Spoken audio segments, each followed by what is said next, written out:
الحمدللہ رب العالمین والصلاة والسلام علی اشرف الانبیاء والمرسلین وعلی آلہ وصحبہ اجمعین، اما بعد،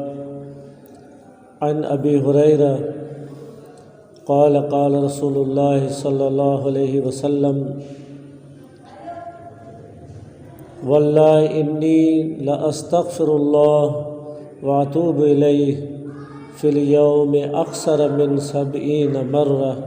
او کما قال علیہ الصلاۃ والسلام، رواہ البخاری۔ عزیزان من، آج کے اس نشست میں استغفار اور توبہ کے عنوان سے ایک حدیث بیان کی ہے، جیسا کہ بخاری میں یہ روایت وارد ہوئی ہے۔ امام بخاری رحمہ اللہ اسے اپنی صحیح بخاری میں لائے ہیں۔ حضرت ابو ہریرہ اس کے راوی ہیں، جو حضرت صلی اللہ علیہ وسلم کے جلیل القدر صحابی تھے، جن کا اچھا خاصا وقت حضور کے ساتھ گزرا۔ وہ فرماتے ہیں کہ رسول کریم صلی اللہ علیہ وسلم نے فرمایا کہ اللہ کی قسم، میں دن میں 70 مرتبہ توبہ کرتا ہوں، استغفار کرتا ہوں۔ ایک روایت میں 100 مرتبہ کے الفاظ آئے ہیں۔ محدثین کرام لکھتے ہیں کہ حضور صلی اللہ علیہ وسلم اتنی کثرت سے استغفار کیوں کرتے تھے؟ حالانکہ نبی مہربان صلی اللہ علیہ وسلم، اللہ تعالیٰ نے ان کا بڑا درجہ اور بڑا مقام رکھا ہے، اشرف الانبیاء، امام الانبیاء، اور اللہ تعالیٰ کے بعد انہی کا مقام اور مرتبہ ہے۔ لیکن ہمیں روایات میں یہ بارہا بات ملتی ہے کہ سرور عالم صلی اللہ علیہ وسلم اکثر اوقات میں استغفار کرتے رہتے تھے، اور ان کی زبان پہ یہ الفاظ جاری اور ساری رہتے تھے۔ مختلف اوراد اور اذکار منقول ہوئے ہیں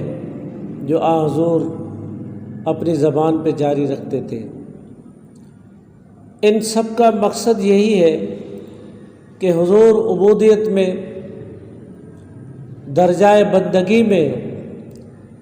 تمام انسانوں سے اعلیٰ اور اتم تھے۔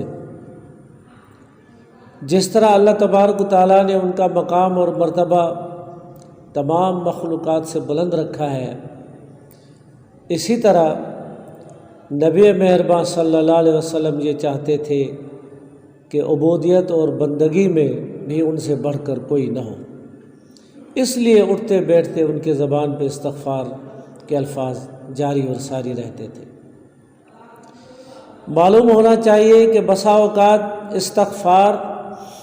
اور توبہ کبھی یہ ہم معنی بیان ہوئے ہیں،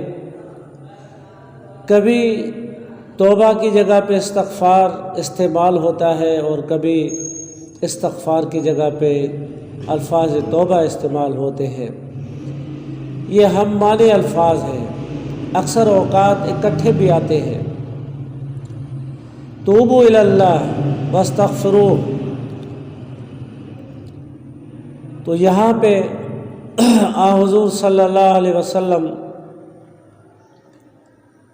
کے حوالے سے جو آیا ہے کہ 70 مرتبہ حضرت صلی اللہ علیہ وسلم استغفار کیا کرتے تھے، تو اس کے کیا معنی ہیں؟ کیا واقعی عددی اعتبار سے وہ 70 مرتبہ استغفار کرتے تھے، یا یوں کہا جائے کہ یہ کثرت کو بیان کرنا ہے؟ کہ جیسے اکثر اوقات کہا جاتا ہے کہ میں نے یہ 1000 مرتبہ کام کیا اور میں یہ 100 مرتبہ بات میں نے کہی ہے، تو اکثر اوقات اس طرح کے الفاظ کثرت کو بیان کرنے کے لیے کہے جاتے ہیں۔ تو بندہ جتنا اپنے پروردگار کے آگے سرب سجود ہوگا اور استغفار کرے گا، توبہ کرے گا، اپنے گناہوں کو سامنے رکھتے ہوئے الہ و زاری کی کیفیت اپنے اوپر طاری کرے گا، اللہ تبارک و تعالیٰ اس کے تمام گناہ معاف فرما دیتے ہیں۔ اگرچہ حضور صلی اللہ علیہ وسلم معصوم عن الخطا تھے، قصداً کبھی ان سے کوئی ایسی بات نہیں ہوئی۔ یہ علماء کا اجماع ہے کہ حضور معصوم تھے، لیکن مقام عبدیت کے اعلیٰ درجے پر پہنچنے کے لیے اور امت کو بتلانے کے لیے، سکھلانے کے لیے، امت کی تربیت کے لیے حضور صلی اللہ علیہ وسلم اکثر اوقات استغفار کیا کرتے تھے۔ اور شان بندگی یہی ہے کہ بندہ جتنا بھی دنیا میں بڑے مرتبے کا ہو، وہ اللہ تبارک و تعالیٰ کے اس اعلیٰ مرتبے اور مقام تک نہیں پہنچ سکتا۔ شاید یہی وجہ ہے کہ اللہ رب العالمین نے خود فرمایا ہے کہ میرے حبیب کے لیے مجھ سے آپ رحمت مانگتے رہو۔ یہ جو فرمایا گیا ہے نا، عسیٰ ان یبعثک ربک مقاما محمودا، قریب ہے کہ اللہ تعالیٰ آپ کو وہ مقام محمود عطا فرمائے۔ اور پھر یہ فرمایا گیا کہ ان اللہ و ملائکتہ یصلون علی النبی یا ایھا الذین آمنوا صلوا علیہ وسلموا تسلیما۔ اللہ اور اس کے فرشتے پیغمبر اسلام پر درود اور رحمت بھیجتے ہیں، اے اہل ایمان تم بھی ان پر درود اور رحمت بھیجو۔ تو آپ اندازہ کیجئے کہ یہ کس لیے کہا گیا ہے۔ یہ اس لیے ہی کہا گیا ہے کہ حضور صلی اللہ علیہ وسلم کا قیامت تک مقام اور مرتبہ بلند ہوتا رہے اور ہوتا رہے گا۔ جب تک دنیا قائم ہے اور حضور کے ماننے والے ہیں، جب تک اللہ تعالیٰ کی بندگی ہوگی، جب تک انسان اپنے پروردگار کے آگے سرب سجود ہوں گے، تب تک حضور صلی اللہ علیہ وسلم کے بلندی درجات کے لیے دعائیں بھی ہوتی رہیں گی، درود پڑھے جائیں گے۔ یہ درخواست ہے جو اللہ رب العالمین سے کی جاتی ہے۔ اور اللہ کریم اتنا بڑا مہربان کہ اس نے یہاں تک کہہ دیا وَالَّذِي يُصَلِّي عَلَيْكُمْ وَمَلَائِكَتُهُ، اللہ وہ ہے اے اہل ایمان جو تمہارے اوپر اور اس کے ملائکہ درود بھیجتے ہیں، لِيُخْرِجَكُم مِّنَ الظُّلُمَاتِ إِلَى النُّورِ، تاکہ تمہیں کفر کی اندھائیوں سے نکال کر نور اسلام کی طرف لے آئے۔ تو اس کے بدلے میں اللہ تبارک و تعالیٰ جیسا کہ کوئی بندہ جب حضور پہ درود بھیجتا ہے تو اللہ رب العالمین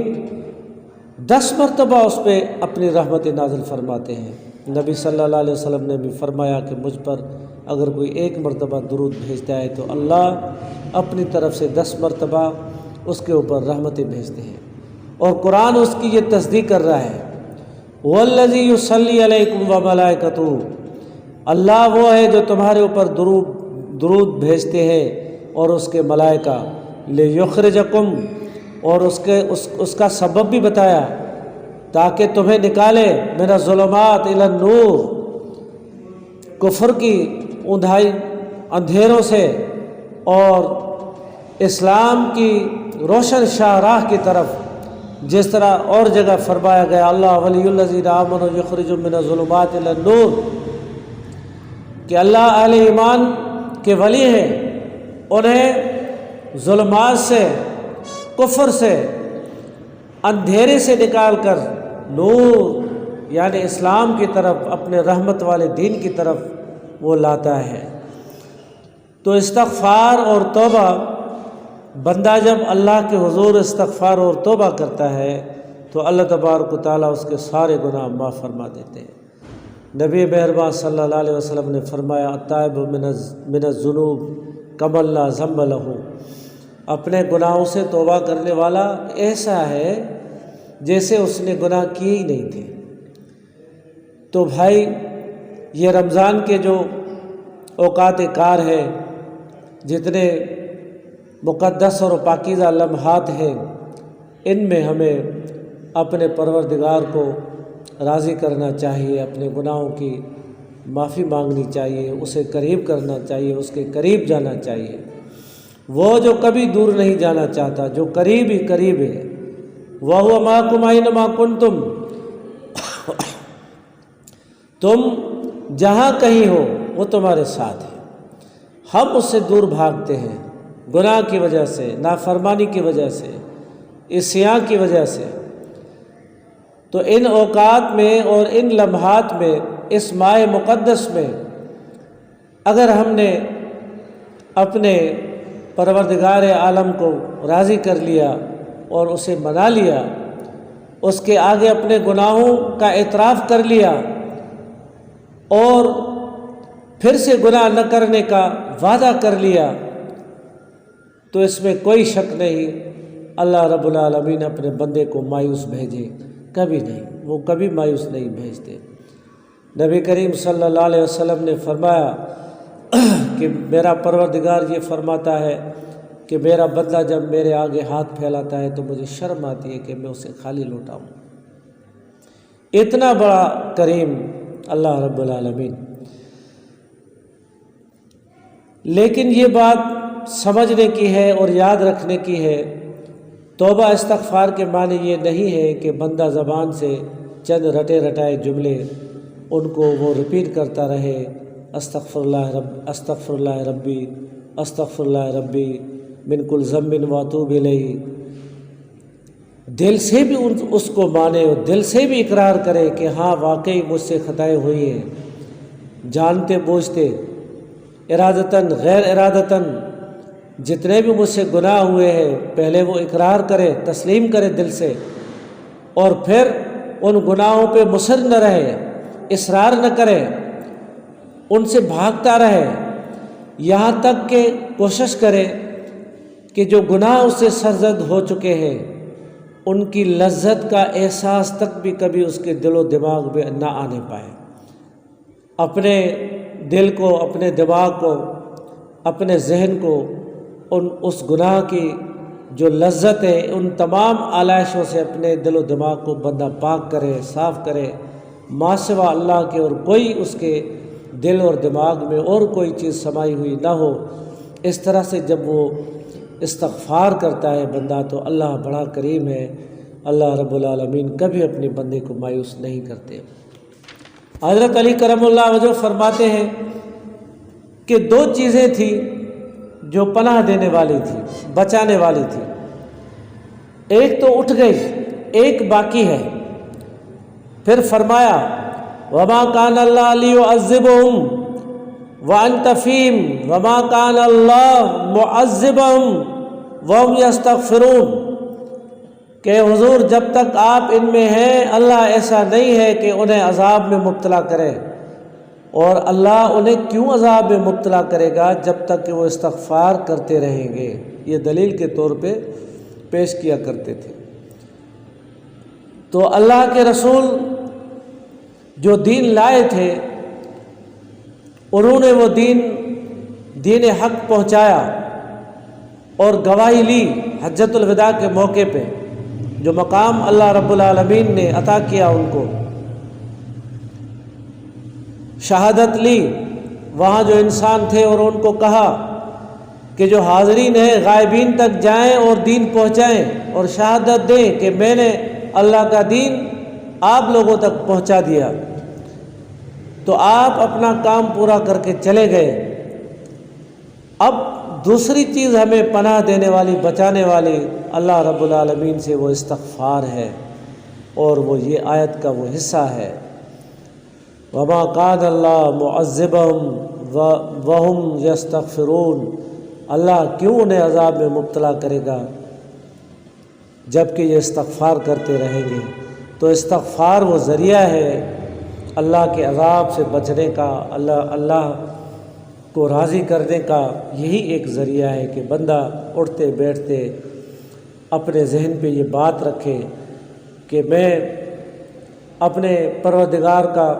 خطا کار بندہ ہوں، مجھ سے بڑی خطائیں ہوئی ہیں، یہ احساس اس کے اندر پیدا ہو جائے، اور پھر ان گناہوں کو وہ یاد کر کے پچھتائے اور ندامت کے کچھ چند آنسو اس کے آنکھ سے نکلیں، اور اس احساس سے، شرمندگی سے اس کا سر جھک جائے اپنے رب کے آگے، وہ شرمندہ ہو کے اپنے پروردگار کے آگے گر جائے، اور پھر اپنے پروردگار سے استغفار کرے، تو اللہ رب العالمین کبھی اپنے بندے کو مایوس نہیں کرتے، کبھی اسے واپس خالی نہیں لوٹاتے۔ بعض علماء کہتے ہیں کہ توبہ کی ایک شرط یہ ہے کہ جو گناہ اس نے کیے ہیں ان کو یاد ہی نہ کرے، کہ کہیں کبھی ان گناہوں کو یاد کرتے ہوئے ان کی لذت کا احساس دل و دماغ میں چھا جائے اور پھر سے وہ راغب ہو جائے، اس لیے ان گناہوں کو یاد ہی نہ کرے، سمجھے کہ کچھ تھا ہی نہیں۔ اور کچھ لوگ کہتے ہیں کہ ان گناہوں کو یاد کرنا چاہیے، اور اس انداز میں یاد کرنا چاہیے کہ ہائے مجھ سے یہ گناہ ہو گئے، اتنے بڑے مجھ سے گناہ ہو گئے، ارادتاً غیر ارادتاً، وہ فلاں جو گناہ میں نے کیے، وہ فلاں جو نقصان میں نے کیا، وہ فلاں جو کام مجھ سے ہو گیا، وہ نہ ہونا چاہیے تھا، اس کا کتنا بڑا مجھے نقصان ہوا، کسی اور کو ہوا۔ تو اس سے ایک احساس ندامت بھی پیدا ہوتا ہے۔ کسی بھی طرح سے اس احساس کو زندہ رکھنا ہے کہ مجھ سے جو خطائیں ہوئی ہیں، مجھ سے جو گناہ ہو گئے، اے میرے رب، اے میرے پروردگار، مجھے آپ معاف فرما دیں۔ بخاری اور مسلم کی ایک روایت ہے، کہا جاتا ہے کہ ایک بنی اسرائیل کے قوم کا ایک بندہ تھا، اس نے 99 قتل کیے تھے، اور پھر ایک دن اسے احساس پیدا ہوا کہ وہ استغفار کرے اور اللہ سے معافی مانگے، تو وہ بعض لوگوں کے پاس آیا کہ بھائی مجھ سے اتنے گناہ ہو گئے ہیں اور میں بڑا خطا کار ہوں، میں نے 99 آدمی قتل کیے ہیں، مجھے بتائیں میں استغفار کیسے کروں، کیا کروں کہ میرا رب مجھ سے راضی ہو جائے۔ تو کسی نے سنتے ہی کہا کہ تم اتنے بڑے ظالم ہو اور تم نے 99 قتل کیے ہیں بلا وجہ ناحق، تمہیں کیسے اللہ بخشے گا، تمہاری بخشش ہوگی۔ اس نے اسے مایوس کیا تو اس نے غصے میں آ کے اسے بھی قتل کر دیا، لیکن ایک بے چینی سی تھی، ایک بے قلی تھی، ایک اضطراب تھا، ایک پریشانی تھی جو مومن بندے کے دل پہ آ جاتی ہے کبھی۔ وہ بے چینی، وہ اضطراب، وہ بے قلی اسے چین نہ لینے دیتی تھی، سونے نہ دیتی تھی، اسے پریشان کیے رہتی تھی۔ بارہا اس نے کوشش کی، مختلف لوگوں سے ملے، کسی نے کہا کہ بھائی فلاں بستی میں جاؤ، فلاں بستی میں ایک اچھے عالم رہتے ہیں، وہ تمہاری رہنمائی کریں گے کہ تمہیں کیا کرنا چاہیے۔ چنانچہ وہ اس طرف کو چلے، اور چلتے چلتے اس کا دم پرواز کر گیا، وفات پا گئی ہے۔ جب یہ گرے زمین پہ اور احساس ہونے لگا کہ اب میں مر رہا ہوں، میرا پروردگار مجھے لے رہا ہے، اپنی طرف اٹھا رہا ہے، تو وہ آگے بڑھنے کی ذرا کوشش کر رہا تھا، اور اپنے سینے کو اٹھا کے اس نے آگے دھکیل دیا اور اس کی روح پرواز کر گئی۔ تو اسی اثناء میں احادیث کے الفاظ یہ ہے کہ فرشتے جھگڑتے ہوئے آئے، عذاب کے فرشتے بھی آئے اور رحمت کے فرشتے بھی آئے، دونوں جھگڑنے لگے۔ تو اللہ رب العالمین نے فیصلہ کرنے کے لیے ملک الموت کو کہا کہ جاؤ ان کے درمیان فیصلہ کرو کہ جہاں یہ جا رہا تھا اگر اس طرف کو یہ زیادہ ہے، اور جہاں سے یہ آ رہا تھا وہ زمین اس سے دور ہے تو اس کی بخشش ہوگی، اور اگر جہاں سے یہ چلا ہے اس طرف یہ ہے جہاں جا رہا تھا وہ زمین اس سے دور ہے، وہ مقام دور ہے، تو عذاب کے فرشتے اسے لے جائیں گے، اور ایک طرف یہ فیصلہ کرنا تھا، دوسری طرف قضائے الہی کو منظور یہ تھا۔ اللہ رب العالمین نے زمین کو حکم کیا، یہ احادیث کے الفاظ ہیں کہ جو جہاں سے چلے تھے اس زمین کو کہا کہ تم دور ہو جاؤ اس سے، اور جس طرف کو جا رہے تھے اسے حکم دے دیا اس ٹکڑے زمین کو کہ تم قریب آ جاؤ اس کے۔ جب ان لوگوں نے پیمائش کی تو پتہ چلا کہ اس کے سینے کا ایک حصہ تھا، جیسے ہی وہ گرا تھا مرنے کے لیے تو اٹھنے کی اس نے کوشش کی تھی، وہ ذرا سا حصہ آگے نکلا، ایک باش تک حصہ آگے نکلا اور وہ بخش دیے گئے۔ پورے 100 خون اللہ رب العالمین نے 100 قتل اسے معاف کر دیے، اور صحیح بخاری کی یہ اور مسلم کی روایت ہے۔ تو اس سے یہ پتہ چلتا ہے کہ اللہ تعالیٰ بڑے بے نیاز بے پرواہ ہے، اسے اس کی پرواہ نہیں کہ کس نے کتنے گناہ کیے ہیں، البتہ وہ یہ دیکھنا چاہتے ہیں اللہ تعالیٰ کہ میرا بندہ نادم کتنا ہے، پشیماں کتنا ہے، میرا بندہ واقعتاً پشیماں ہے کہ نہیں ہے۔ انسان کتنے بھی بڑے بڑے گناہ کرے، اللہ کی رحمت سے اس کے گناہ بڑے نہیں ہو سکتے۔ اللہ تبارک و تعالیٰ نے خود فرمایا کہ میری رحمت میری غضب پہ حاوی ہے، اس کی رحمت اس کے غضب پہ حاوی ہے، بڑی وسعت ہے اس کی رحمت میں۔ تو اللہ رب العالمین بڑے مہربان اور معاف فرمانے والے، درگزر فرمانے والے ہیں۔ میرے بھائیوں، ان اوقات میں ہمیں اللہ تبارک و تعالیٰ سے معافی مانگنی چاہیے اپنے گناہوں کی۔ کچھ گناہ لازم ہوتے ہیں، کچھ متعدی ہوتے ہیں۔ لازم گناہ وہ ہیں جو خدا اور بندے کے درمیان ہیں، جن کا تعلق حقوق العباد سے ہے، اور متعدی گناہ وہ ہیں جن کا تعلق حقوق العباد سے ہے، حقوق اللہ سے نہیں۔ اب گناہ لازم ان میں نماز آ جائے گی، روزہ آ جائے گا، تمام فرائض اور واجبات یہ آ جائیں گے، اور متعدی گناہ وہ ہوتے ہیں جن کا تعلق بندوں سے ہے، کسی کی گلا کر دی، کسی کی غیبت کر دی، کسی کا حق مار لیا، کسی کو ایذا پہنچائی، کسی کو تکلیف دی، کسی طرح سے بھی روحانی جسمانی اعتبار سے کسی کو اذیت میں مبتلا کیا۔ تو جو گناہ لازم ہے وہ اللہ رب العالمین بندے کے استغفار اور توبہ کے اظہار سے اللہ تبارک و تعالیٰ معاف فرما دیتے ہیں۔ نبی کریم صلی اللہ علیہ وسلم نے فرمایا کہ بندہ جب گھر سے وضو کر کے نکلتا ہے تو قدم قدم پہ اللہ رب العالمین اس کے صغیرہ گناہ معاف فرما دیتے ہیں۔ آپ نے یہاں تک فرمایا کہ جب وہ وضو کرنے بیٹھتا ہے حتیٰ کہ اس کے ناخن سے جو قطرے وضو کے گرتے ہیں پانی کے، وہ ان کے ناخنوں کو صاف کرتے ہیں کہ اگر ناخنوں کے تحت بھی گناہ کہیں چھپا ہوا ہو، جس طرح ہم اپنا میل کچیل ناخنوں سے کھرچ کھرچ کر صاف کرتے ہیں، تو وضو کا پانی اس طرح اسے صاف اور پاک کر دیتا ہے۔ لیکن یہ وہ گناہ ہیں جن کا تعلق حقوق اللہ سے ہو، حقوق العباد سے نہیں، یہ لازم گناہ ہے۔ متعدی گناہ جن کا بندوں سے تعلق ہے، اس کے لیے یہ ضروری ہے کہ بندہ اس کی تلافی کرنے کی کوشش کرے۔ اگر کسی کا حق مارا ہے، کسی کو کوئی مالی نقصان پہنچایا ہے، تو وہ اس کا ادا کرے، کسی نہ کسی طرح سے۔ اگر ادا نہیں کر سکتا تو کسی طرح سے بھی اس سے معافی مانگ لے۔ اگر وہ اس گناہ کو بتانے سے قاصر ہے تو مجموعی طور پہ کہہ سکتا ہے کہ بھائی مجھے معاف کرو، میں نے جو بھی تمہیں تنگ کیا ہے یا تمہارے گناہ کیے ہیں، تمہیں اذیت پہنچائی ہے، تو اسے اس طرح معافی مانگنی چاہیے۔ اگر اس طرح بھی نہیں ہو پا رہا تو پھر وہ اپنے پروردگار کی طرف رجوع ہو، اور اس بندے کے لیے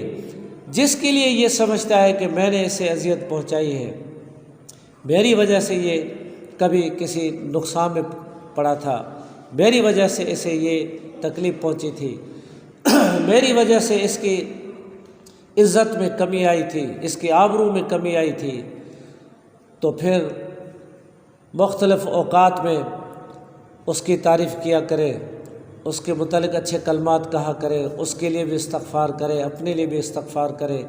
تو اس طرح ممکن ہے اللہ رب العالمین اپنے بندوں سے راضی ہو جائے، اور پھر قیامت کے دن ان دونوں کو بٹھا کے اللہ رب العالمین ان کا صلح کرا دے۔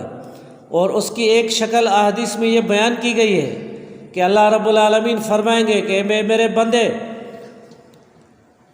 تم نے میرے یہ گناہ کیے تھے اور اس میرے بندے نے تمہیں یہ اس طرح ستایا تھا، تم اسے معاف کرو، میں تمہیں معاف کروں۔ تو اللہ رب العالمین اس طرح بھی راستہ نکال لیا کریں گے قیامت کے دن، لیکن شرط یہ ہے کہ بندہ اللہ کے آگے جھکے اور غرور اور تکبر کو دل سے نکال دے، اور اللہ رب العالمین ہی کو اپنا سب کچھ سمجھے۔ وما علینا الا البلاغ، وآخر دعوانا الحمد للہ رب العالمین۔